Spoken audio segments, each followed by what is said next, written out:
ज्यादा सीधे मत बनो। सीधे पेड़ जल्दी काट लिए जाते हैं।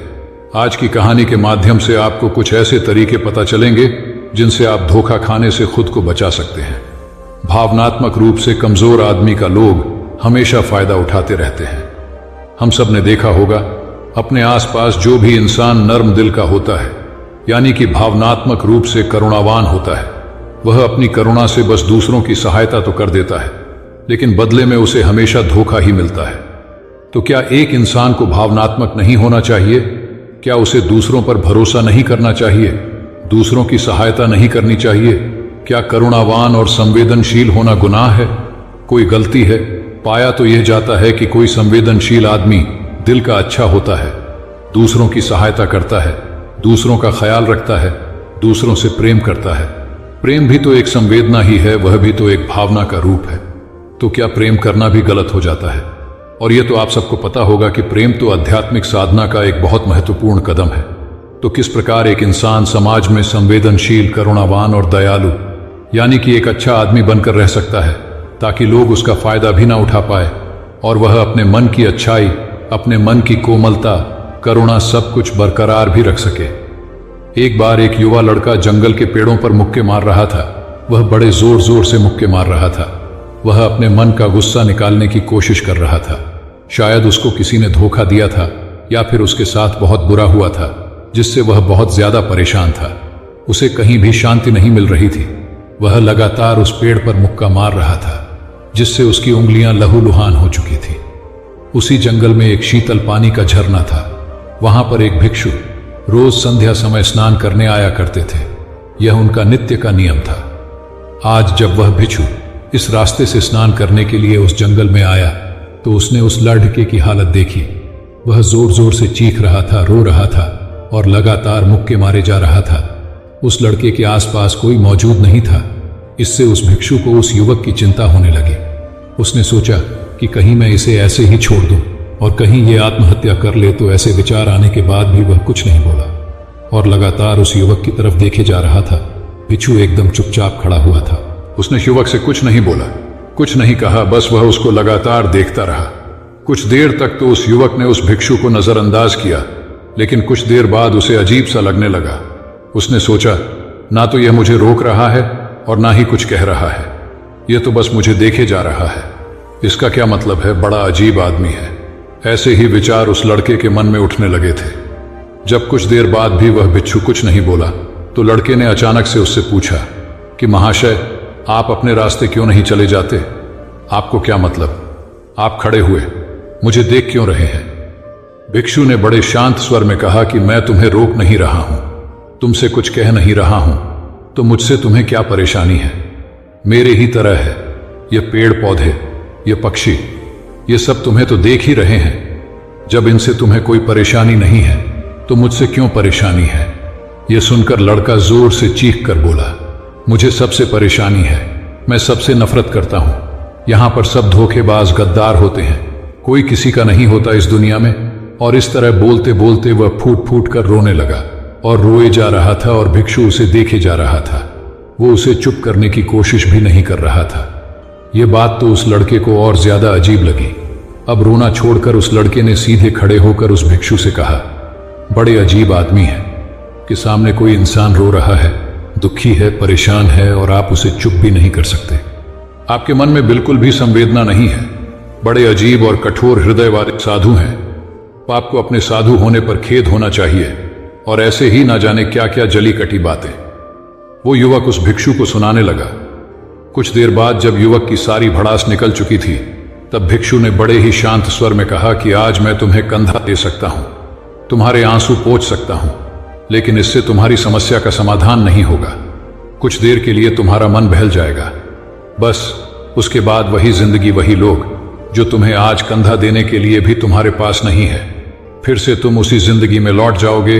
कोई तुम्हें धोखा देगा, कोई तुम्हारा फायदा उठाएगा और तुम अपने मन को ऐसे ही तकलीफ पहुंचाते रहोगे। तो आंसू पोंछने की बजाय तुम्हें मुझसे कुछ ज्ञान की बातें लेना चाहिए, जिससे तुम्हें जीवन में कोई भी धोखा ना दे सके, तुम्हारी अच्छाई का कोई भी फायदा ना उठा सके। याद रखना, आंसू पोंछने वाले तो तुम्हें बहुत मिल जाएंगे, लेकिन ज्ञान और सही समझ देने वाला कभी कभी कोई इंसान मिलता है।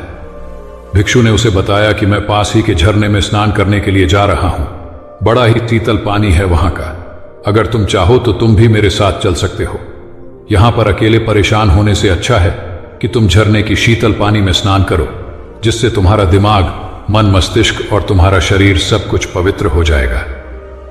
यह सुनकर वो लड़का उस भिक्षु के पीछे पीछे चलने लगा। जंगल के बीचों बीच रास्ता झरने की तरफ जाता था। जंगल में सन्नाटा छाया हुआ था। उनके पैरों तले सूखे पत्तों की चरमराने की आवाज पूरे जंगल में गूंज रही थी। आज पूर्णिमा की रात थी और आसमान में चांद अपनी उजली रोशनी उस जंगल में फेंक रहा था। उस रोशनी में दोनों उस झरने की तरफ बढ़ते चले जा रहे थे।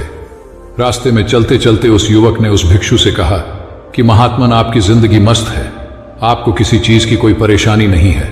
आपको पता है कि दुनिया में कैसे कैसे लोग बसते हैं, कितने धोखेबाज, कितने मक्कार, और सबसे बड़ी बात, अपने लोग ही धोखा देते हैं जिनसे हम प्रेम करते हैं, जिनको हम अपना मानते हैं। जब उन्हीं से धोखा मिलता है तो कैसा महसूस होता है। कभी कभी तो ऐसे लगता है कि भोले और दयालु लोगों के लिए यह दुनिया नहीं बनी है, ये धोखेबाजों के लिए है, मक्कारों के लिए है। वही यहां पर फलते फूलते हैं, वही आनंद से जीते हैं, और हमारे जैसे लोग जो दूसरों की सहायता करते हैं, दूसरों को अपना मानते हैं, वह हमेशा जीवन भर दुख में रहते हैं। यही जीवन की सत्यता है और यही संसार है जिसमें हमें रोज घुट घुट कर मरना पड़ता है। आपने सही किया, ऐसे जिंदगी को त्याग दिया, पीछे छोड़ दिया। अब बस अपने में मस्त, किसी से कोई परेशानी नहीं है, किसी की कोई चिंता नहीं है। मैं भी सोचता हूं कि मैं भी संन्यास ले लूं, छोड़ दूं इस दुनिया को। यह सुनकर उस भिक्षु ने कहा कि तुम्हें क्या लगता है, सन्यासी जीवन बहुत आसान होता है। भिक्षु ने बड़े शांत स्वर में कहा कि तुम्हें तो 2 वक्त की रोटी तो शांति से मिल जाती है, हमें तो कभी कभी वह भी नसीब नहीं होती। अगर भिक्षा मिल जाती है तो हम खा लेते हैं, वरना हमें तो भूखा ही सोना पड़ता है। यही सन्यासी जीवन है। हमें हमेशा नीचे सोना पड़ता है, सिर्फ एक लंगोट में रहना पड़ता है, चाहे कैसा भी मौसम क्यों ना हो। तो ये सब तुम्हें आसान लगता है, तो तुम भी सन्यासी बन जाओ। युवक ने कहा कि आप कहते तो ठीक ही हैं, संघर्ष तो दोनों तरफ है, सांसारिक जीवन में भी और सन्यासी जीवन में भी।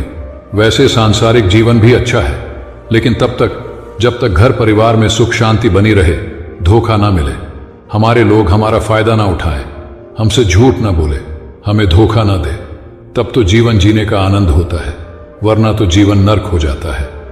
भिक्षु ने कहा, देखो, सन्यास अपने मन से लिया जाता है। जब हमारा मन कहता है कि हमें सन्यास के मार्ग पर सफलता हासिल करनी है, आगे बढ़ना है, तो ही सन्यासी जीवन सफल हो पाता है। लेकिन तुम अपने घर से परेशान होकर, दूसरे लोगों से परेशान होकर सन्यासी बनना चाहते हो, तो तुम्हारा सन्यासी जीवन भी कभी सफल नहीं होगा। इससे अच्छा तो तुम सांसारिक जीवन में अगर कुछ तरीके, कुछ नियम अपनाओ, तो दूसरे लोग तुम्हें धोखा नहीं दे पाएंगे। सबसे पहले तो यह समझो कि धोखा उन्हें ही मिलता है जो भावनात्मक रूप से कमजोर होते हैं, जिनका दिल जल्दी पिघल जाता है, जो दूसरों को दुख में नहीं देख पाते। ऐसे लोगों के साथ धोखे होने की संभावना ज्यादा होती है, क्योंकि कोई भी आदमी अपनी परेशानी बताकर, अपने को दुख में बताकर तुम्हारा फायदा उठा सकता है। क्या पता वह झूठ बोल रहा हो, वह दुखी होने का अभिनय कर रहा हो, लेकिन आपको तो सच ही लगेगा, और उसके बाद कुछ समय बाद आपको पता चलता है कि आपके साथ धोखा हो गया। उसके बाद आपका मन अंदर से टूट जाता है। इसीलिए सबसे पहली बात ध्यान रखना कि किसी भी व्यक्ति को यह एहसास मत होने दो कि तुम भावनात्मक रूप से कमजोर हो, अंदर से तुम्हारा दिल नर्म है। अगर उन्हें आपकी यह कमजोरी पता चल गई तो वह कोई ना कोई जाल रचकर आपका फायदा उठाने की जरूर कोशिश करेंगे। चाहे आप अंदर से संवेदनशील हो, दूसरों की मदद करने वाले हो, लेकिन किसी को एहसास मत होने दो। ऊपर से कठोर बने रहो। जब लोगों को लगेगा कि इससे कुछ बोलने का फायदा ही नहीं है, ये आदमी कठोर है, नहीं पिघलेगा, तो खुद ब खुद वो लोग जो झूठे हैं, जो मक्कार हैं, वो आपके पास आएंगे ही नहीं। वो उन्हें चुनेंगे जो उनके आसान शिकार होंगे। दूसरी बात समझने की यह होती है कि हम बहुत जल्दी दूसरों पर विश्वास कर लेते हैं, और हमारी जल्दी विश्वास करने की आदत ही हमें हानि पहुंचाती है। 2 दिन तुम्हें किसी से मिले हुए नहीं होते हैं और तुम एक दूसरे के हो जाते हो, एक दूसरे पर पूरा भरोसा करने लग जाते हो, और यह भरोसा तीसरे दिन टूट जाता है और फिर तुम्हें धोखा मिलता है और फिर तुम परेशान होते हो। इसीलिए समय दो, किसी भी चीज को किसी भी रिश्ते को आगे बढ़ाने के लिए समय की जरूरत होती है। समय के साथ तुम्हें सामने वाले इंसान की अच्छाई और बुराई पता चलती है। तब तुम्हें पूर्ण रूप से पता चलता है कि इंसान वास्तव में कैसा है, अच्छा है या बुरा है, और वह कुछ समय देने के बाद ही होता है। इसीलिए जल्दी किसी पर विश्वास मत करो। अगली पहचान या अगला तरीका समझने के लिए तुम्हें ऐसे लोगों को समझना होगा जो दूसरों की चापलूसी करते रहते हैं। कुछ लोगों की आदत होती है चापलूसी करने की। आपके सामने आपकी बड़ाई करेंगे, आपके बारे में अच्छा अच्छा बोलेंगे, और आपको लगेगा कि यह इंसान कितने अच्छे हैं, मेरे से कितना प्यार करते हैं। लेकिन वास्तव में उनकी वह चापलूसी एक जाल होती है, ताकि वह आपका दिल जीत सके। और उनको चापलूसी करने का मौका तभी मिलता है जब आप दिखावा करते हैं। अगर आप उनकी चापलूसी से प्रभावित ही नहीं होंगे तो कुछ समय बाद वो चापलूसी करना बंद कर देंगे। इसीलिए किसी के सामने दिखावा मत करो, वरना आप तो आकर्षण के केंद्र बन जाते हो। लोगों को लगता है कि शायद इसके पास बहुत ज्यादा धन संपदा है, इसीलिए इतना दिखावा कर रहा है, और इसी वजह से जो लोग आपका फायदा उठाना चाहेंगे वो आपके करीब आने की कोशिश करेंगे, आपकी चापलूसी करने की कोशिश करेंगे। अगला नियम बताते हुए भिक्षु ने झरने की तरफ इशारा किया। वो झरने के पास पहुंच चुके थे। युवक को भी एहसास हो चुका था, क्योंकि वहां पर ठंडी ठंडी हवा चल रही थी। ढलान की तरफ जाते हुए भिक्षु ने कहा कि सांसारिक जीवन में एक बात समझने की यह होती है कि हम जिसकी सहायता कर रहे हैं, चाहे किसी भी रूप में, धन से, शारीरिक रूप से, या जिस भी अवस्था में हम किसी की सहायता कर रहे हैं, तो हमें यह ख्याल रखना चाहिए कि सामने वाला वापस कभी भविष्य में हमारी सहायता करने योग्य है कि नहीं है। अगर किसी को पैसा उधार दे रहे हो तो यह समझो कि उसके पास आय का कोई साधन है कि नहीं है। कल भविष्य में वह तुम्हें वापस कर पाएगा कि नहीं कर पाएगा। अगर वह नहीं करेगा तो तुम्हें तकलीफ होगी, तुम्हें दुख होगा। ऐसे तो इंसान करुणा बस भिखारियों को भी भीख देता है, लेकिन वह गलत नहीं है, क्योंकि जो भी पैसा अपने सामने वाले को दिया है उससे आपके ऊपर कोई ज्यादा प्रभाव नहीं पड़ेगा। अगर वह आपको वापस भी नहीं लौटाएगा तो अगर किसी ऐसे इंसान को पैसा देना है जो कभी वापस नहीं लौटा पाएगा, तो उतना ही देना जिससे तुम्हारे ऊपर ज्यादा दबाव न बने। अगर वो वापस भी न लौटाए तो तुम्हें ज्यादा दुख न पहुंचे। अब तक वो दोनों झरने पर पहुंच चुके थे। दोनों ने अपने कपड़े उतारे और उस झरने के शीतल पानी में कूद पड़े। पानी बहुत ठंडा था। उन दोनों की सारी थकान, सारी उदासी पल भर में ही दूर हो गई। स्नान कर लेने के बाद दोनों एक पेड़ के नीचे उस झरने के सामने बैठकर बातें करने लगे। भिक्षु ने उसे आगे समझाते हुए कहा कि शुरुआत में लोगों को नजरअंदाज करना सीखो।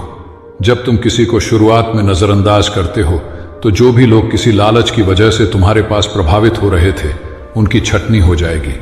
जब तुम उनको नजरअंदाज करोगे तब को एक दो बार लोग तुम्हारे पास आने की कोशिश करेंगे।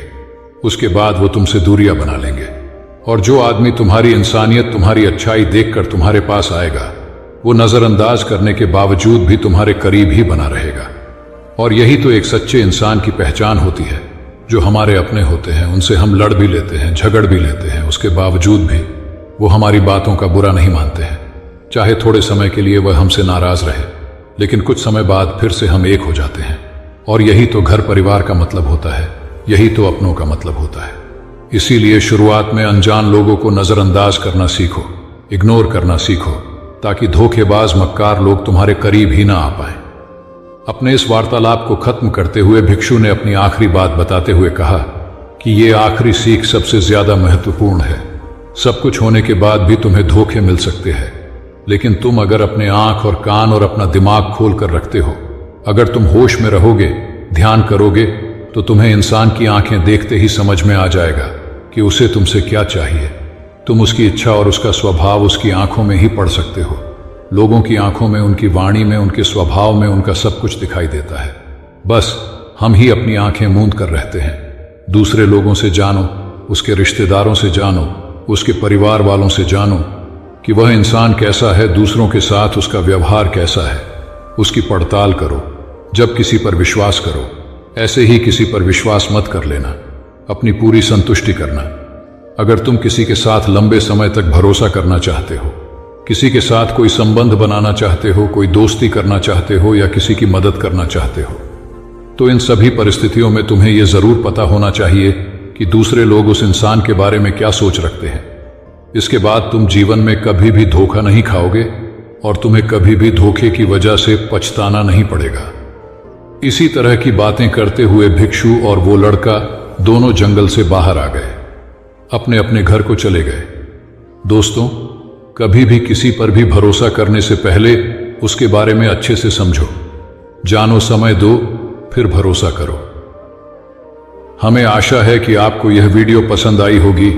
इसी तरह के मोटिवेशनल और इंस्पायरिंग वीडियो देखने के लिए आप हमारे चैनल को सब्सक्राइब कर सकते हैं।